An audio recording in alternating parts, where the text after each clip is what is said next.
I'm Maria Menounos, and you're tuned in to AfterBuzz TV, the ESPN of TV talk. Now, let the buzz begin. We're back, guys.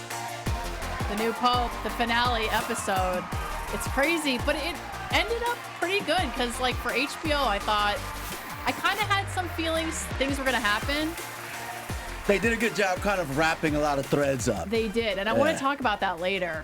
But first, I'm your host, Jesse Zahner, and I am here tonight for the new Pope Season 2, Episode 9, the 9th episode, the finale episode, with my boy Al Gregg over here. Your boy Al G here with my girl Jess. What up? Yes, what up? It's going to be crazy tonight because so much happens. So we're going to do a recap of this episode. Then we're going to get to your most scandalous Pope. Okay. And then finally, we're going to do a new segment because since we don't have predictions tonight, we're going to give a shout out to everybody who writes to us and talks to us via YouTube. All the people in the comments. Because I love these people. Not only do they give us like such good insight, but they also, even though I love spoilers, people, I do. So text me all your spoilers. They never give me the spoilers. So I feel like that's a really nice thing because a lot of these people are watching our show from Europe. And so they've already seen all of this because it's just airing now for us in the United States. Okay. But they got to see this earlier Good than stuff. we did. Yeah. And if I were them, I bet you by accident, I'd be spoiling it for the host. They do better than we do. We got to give them a shout out later. Most definitely. So until then, let's just recap this episode because so much stuff happens and it's crazy. This is what I say every single episode.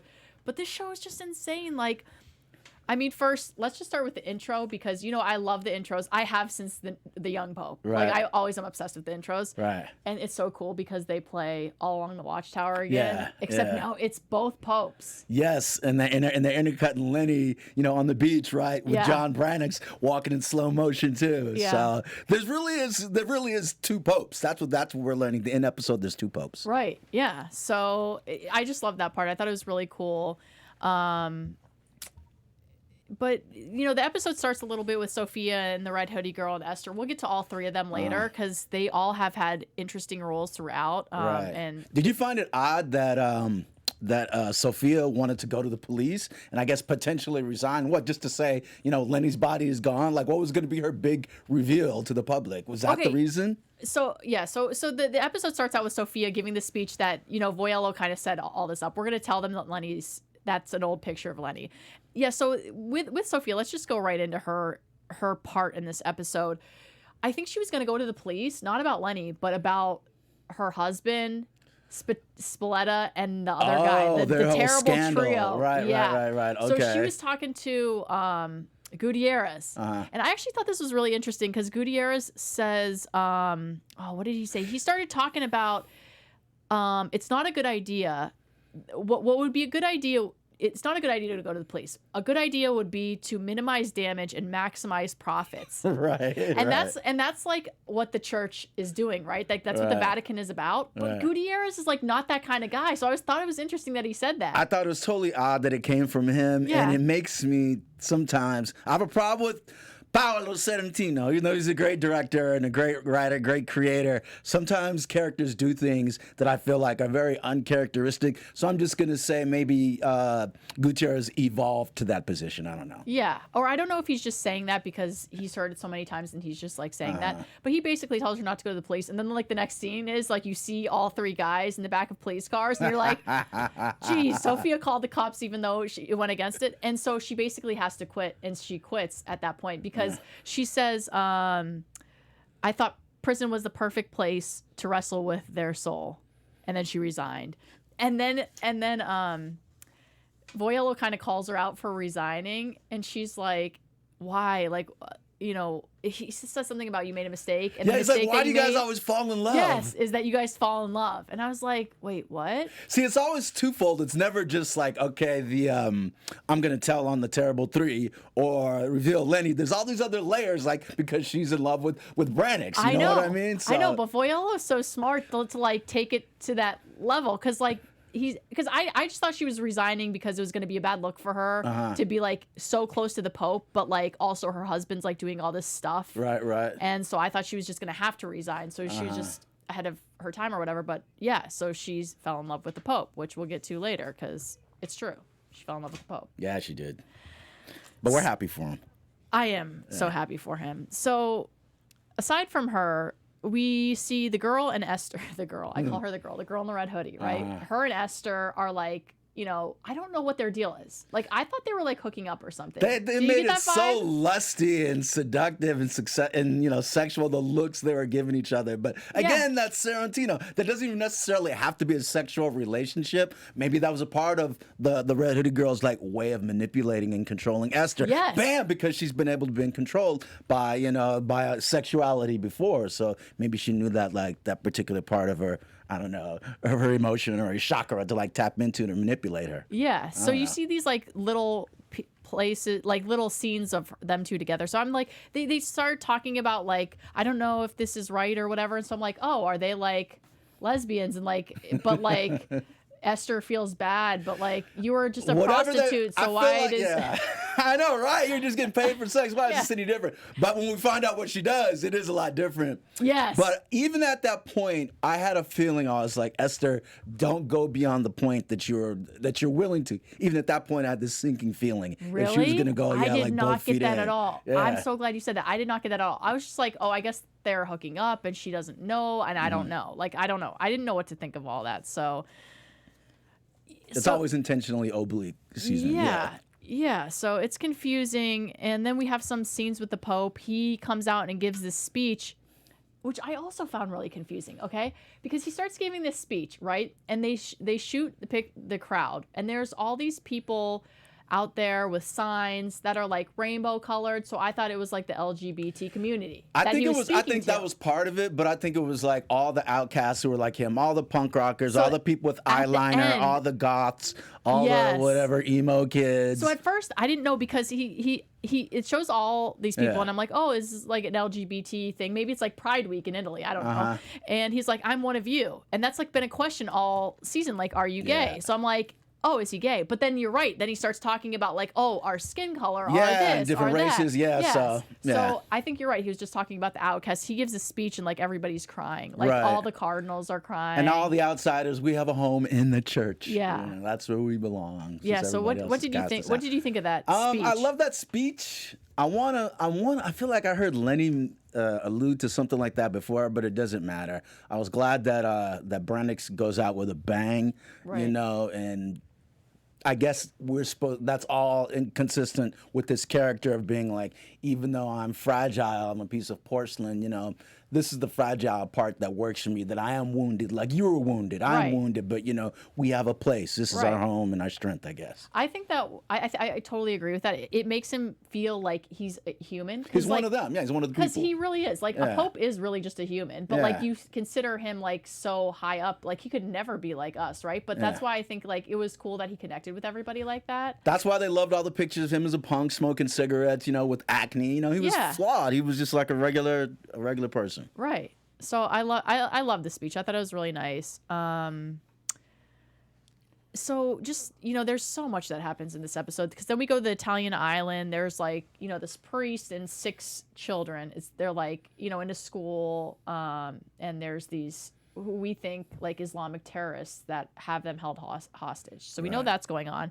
And this is like the first time I see Voyello, aside from with Girolamo and like a few other times, but like he was going to pray about this, and like he was really emotional about it, and I just thought that was interesting, because like we don't see many times where Voyello has any emotion, except when he quit and was being nice to everybody, when he talks about soccer, which is like so irrelevant, he's scheming or something, it was just so irrelevant for like his thing, when he's scheming about stuff, but like he's never like just like genuine and like nice. They definitely wanted to redeem his character, which they did this season. I told you, they brought me along like kind of like slightly unwillingly, but I'm with them in the end. You know, that's he's so redeemed funny, because I love Voyello. I don't know why. I mean, love him. He's always been. He's like I a bad loved guy, him as a character, but I've never loved him. But him as a person. Now he's more lovable, I guess. Totally, you're right about that. So then we have the popes finally meeting, right? Right. Such a good scene. Like, did you notice at the beginning, John Malkovich puts his hand out? Yeah, Lenny snubs him. Yeah, to kiss the ring, and he's like, he just like ignores him, and then he puts his hand down. He's like, what the hell? He just goes right into his spiel, you know, like, I'm Lenny, you know, I'm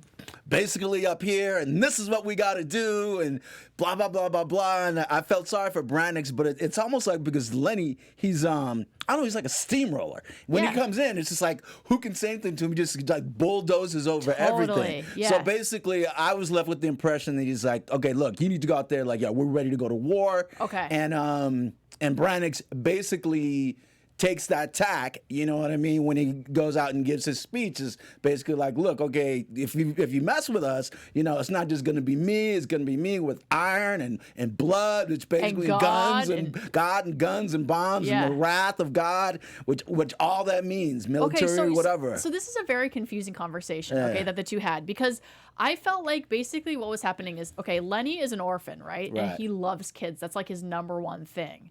And so, like, he was really passionate about this. So the one thing that he said was, like, the one power he had over these terrorists is that if he shows himself, he'll have, like, all these, like, fanatic, like, Catholics. He could make like, 1 billion Catholic fanatics overnight, he's basically saying. Right. And that's a problem for this is how I'm taking it, this other, like, religious group. Right. They don't want this that. other group of fanatics. Right. So I think what he was saying was, let me talk to them and tell them I will never show myself if you let these people go. So you won't have this problem of all these people going crazy about me because you'll let these guys go and I'll go into hiding forever. But John Malkovich was like, no, I'm the Pope and this is what we're going to do. So I think that was the turning point where, so I'm confused by all this, but I think it's like what you said. I think Lenny basically, after the Pope wouldn't listen to what he was going to say, because of the way Lenny's been lately, I don't know if it was him and Voyella or just him kind of manipulated the Pope into that huge war speech. I think that's definitely the case, but they met again, right? And I think that's when Brannix was like, look, you know, for all that, you know, talk of fire and brimstone, they killed the priest, and we don't want to lose anybody. So from now on, I'm not listening to you. We're gonna do this my way. I'm the Pope. Yes, because he was like exactly, and that scene was so interesting because the Pope was in white and Lenny was in black, and they were just going back and forth. And Lenny started getting like crazy. I'm like, well, you got humbled too. He ate some humble pie, right? So it was so confusing because he's been so like calm and caring and nice, but all of a sudden he turns crazy. I'm like, are you off your like bipolar medication? Because like, are you okay? Like, are you manic right now? Because like you're going apeshit, and I have no idea who you are right now. That's the thing. Another thing about Sorrentino, we're saying him as a creator of the show. I'm like, okay, what's the through line with Lenny? Is it because Lenny goes through so many of these changes. He goes from being this bombastic guy who's like the right hand of God, who's basically omniscient, like he knows everything, to actually like being wrong, though, and making the wrong call. Yeah. So it's like, where is he in the scheme of things? Where is his personality? I guess we're still, I think Voyella said it. This rings true to me when Voyella was telling Bauer about how Lenny just wants to go full, you know, guns blazing, and Bauer's giving the pushback. I don't know if that's right, and Voyella was just like, well, yeah, you know, Lenny's, you know, really passionate. Let him spout off. I guess like a regular person, whether he's a person or a prophet, let him get it off his chest or whatever. You know, all this anger. I don't know. It's crazy because I think he was just like, I really don't know what was going on with him because he went from like being calm to being crazy to being humble and like, I'll do whatever you say and I'll obey you. I'll disappear. Yeah. I'm like, okay. So like, what are you doing? I thought you were God. Now are you going to be the devil? Like, what's going on? Who are you, Lenny? And that's, again, like, okay, who is Lenny? And let's talk. I think it's a good time to talk about this. Yeah.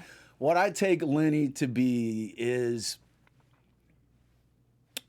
a prophet, some type of instrument of God, a representative of God, God's vessel, but still a flawed vessel. That's the only way I can take it. See, because if he was Jesus, he'd be sinless. I think he is Jesus. Because the thing, okay, I'm not like an expert in this in any sense, but like I feel like he is Jesus. And this is so funny we're talking about this because I wrote this down because in the speech he gives later when he becomes the Pope again, he says like, you're all wondering who I am. Am I God? Am I the devil? Am I Jesus? Am I the Father? Am I the Son? Yeah. And it's funny because like all of us at home are thinking the same thing, right? Like, who is Lenny? We're trying to find out the entire time who's Lenny.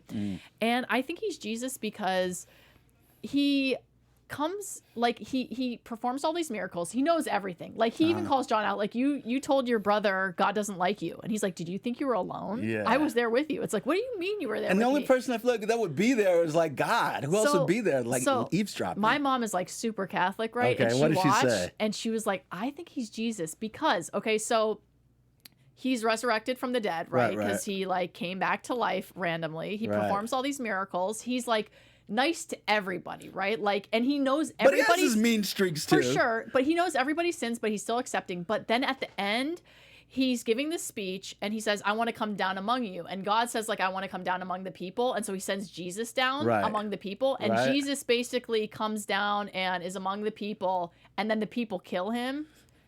And so basically what happens, like, okay, I might not be saying this exactly right, how my mom was saying it to me, but like, then what happens is he goes down, he's like, he gives a speech. He says, I want to come down among you all and greet you all. And he goes crowd surfing, and then he goes crowd surfing right back in. And then the nuns pick him up and carry him in the church and they lay him in front of the statue and he's dead. And that's what happens to Jesus. Because something about my mom said, then he was like, he died and the women cleansed his body or whatever. So I'm just like, and that was Jesus, right? Side note, that was actually the role that Esther and the red hoodie girl were playing. I want to say it was like Mary Magdalene or something. They were obsessed with like, where is Jesus's body? Like they were obsessed about that. I don't know what the deal with that woman is. So is Lenny dead? He's gone to heaven when he's gone up into the waves, or is it figurative? That's the thing. It's so surreal. That Paolo Sorrentino, you leave everything so abstract. I know. So yeah, we have the issue with the popes, and Lenny comes back. Lenny. So we talked about the speech at the end and him crowd surfing, which was awesome. Just crowd surf right back into the church. Right. But before that, Lenny. Okay, so after John Malkovich steps down and decides he's quitting and going home and has like a massive amount of luggage, mind you. Like you're the Pope, and right? It's like little pieces. You won't get like one huge piece. It's like 20 million little pieces of luggage. He has like a shit ton of luggage, right? Yeah. And he's the Pope. So he already has outfits for days because he can only wear like a couple outfits that they provide him. Why do you need all this luggage? Where did he store it? And what was in it? And Danny was like, should we bring the box? Yeah. And I love how he's like, well, with life, you never know. You never know. Bring it. I was like, that's awesome. I know. They couldn't even give us like, I kicked it. No, we don't need that. He's like, no, you never know. Yeah. Bring the box. Yeah. So he goes home. Lenny comes back and Lenny gives 0 Fs. He's like, I'm going to go. I'm going to confront these terrorists myself. And he goes rolling up in there. The cops won't go in there. Right. No one's going to go in there. Lenny walks in unarmed. Mm-hmm. And the cops go in after him. It's like, why didn't you go in before the priest got killed? But whatever. He goes in. And as soon as he went in and the first guy pulled his mask off, I was telling you this. Yeah. I was like, it's effing Esther. Yeah, and then everybody starts dropping their weapons. Okay, we're supposed to believe because they've seen evidence of this Pope's resurrection, who is like a Messiah-type figure, they're willing to lay down their arms because they're so awestruck. I think he would have wanted that had they been Islamic terrorists, but just the fact that I think that we find out that they're from Esther and the Red Hoodie Chicks faction, that makes sense too because they finally see his body. They see him. They get the proof they want it. Yeah, so basically earlier in the episode, sorry, I'm looking up this statue, which I'll talk about in a little bit because it keeps coming up in both of these episodes that we just seen last week and this week.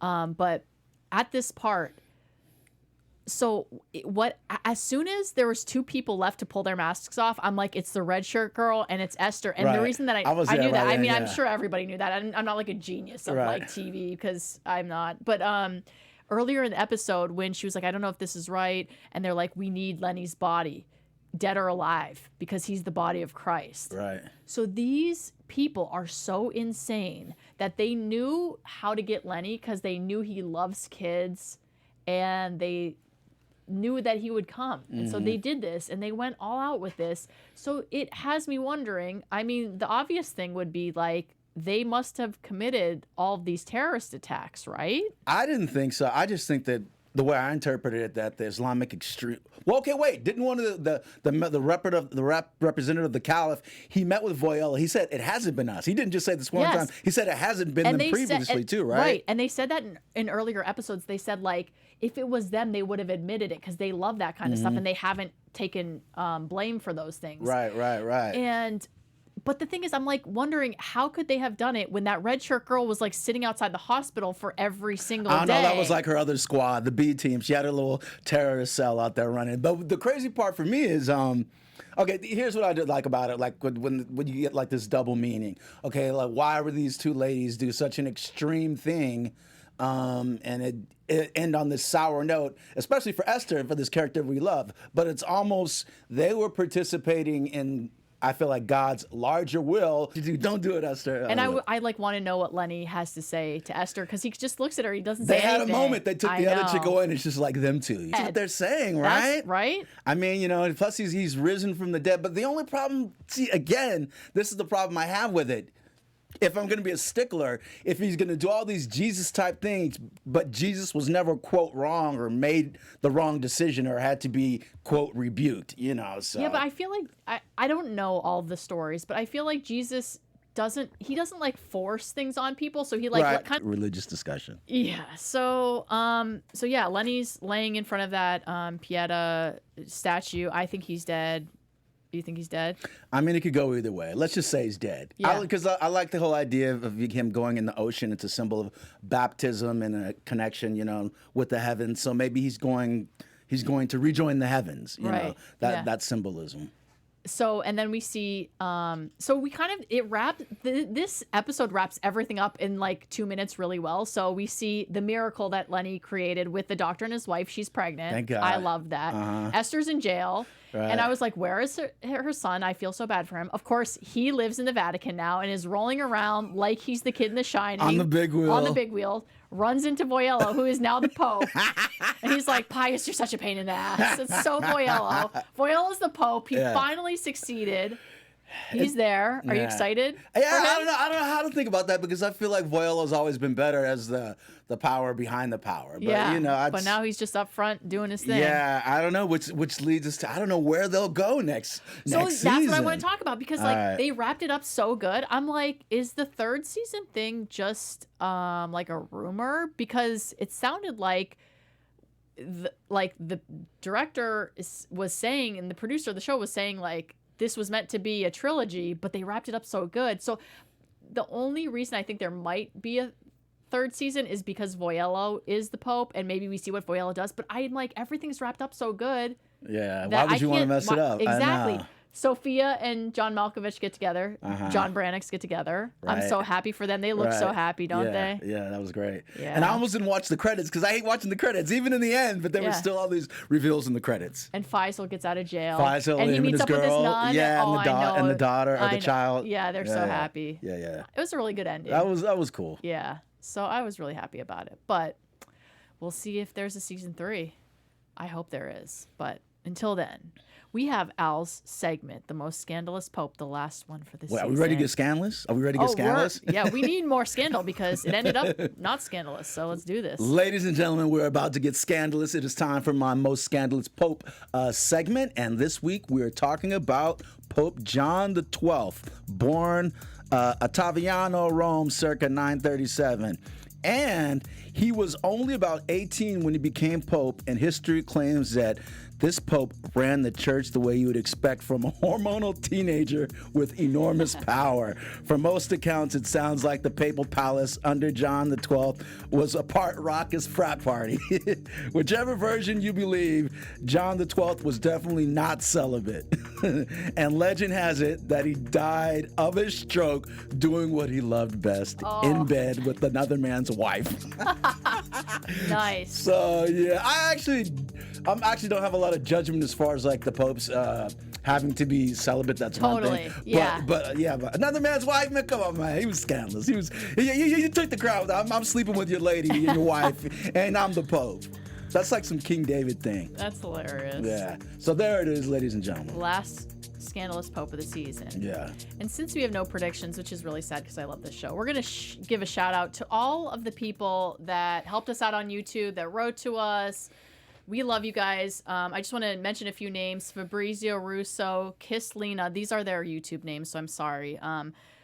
Barbika Unatkozik. Sorry if I'm butchering that. Geneva Patton, Evil Queen, and Lisa R. These people are awesome. They were writing to us week after week, giving us information about the show. They had watched it prior, not spoiling it for us. And just being awesome. And they're informative, but without being like smart ass and playing like I gotcha. Like when we make mistakes or when I make mistakes, you know, it's not like it's just like okay, no, we think it's this, and they present the facts. Totally. Because so we love their decorum. Yeah, totally. Because this show is so confusing, and there's so much to this show. We're just like you guys, man. We're just fans of the show. I know. So shout out to all you guys. You guys are awesome. You've been awesome all season. We've just enjoyed this show so much, and I'm so sad it's ending. And I've enjoyed my girl Jess. I know. This I is love like the being only back time with we get to see each other. I know. So last episode. Hopefully we'll see you guys for season 3. I don't know. We'll find out. Maybe 3 years from now. I'll have 13 more kids or something. I don't know. Hopefully not. But until then, Al, tell everybody where they can I won't have any you. kids by then. Your boy Algie, Al_G_ Jamaica House Film on Instagram. Hit me up there and say what up. Come by and say hi. Yep. Thanks so much for joining us. I'm Jessie Zahner. You can find me all over social media at Athletic. And we'll see you guys maybe 3 years from now for season 3. I don't know. Our founder, Keven Undergaro, and me, Maria Menounos, would like to thank you for tuning in to AfterBuzz TV. Remember, we're not just the first, we're the biggest in the world, and we're the only destination for all your favorite TV shows. Whatever you crave, we've got it. So go to AfterBuzzTV.com and check out our lineup. Buzz you later. The views expressed herein are those of the hosts only and do not necessarily reflect the views of AfterBuzz TV or its owners or principals.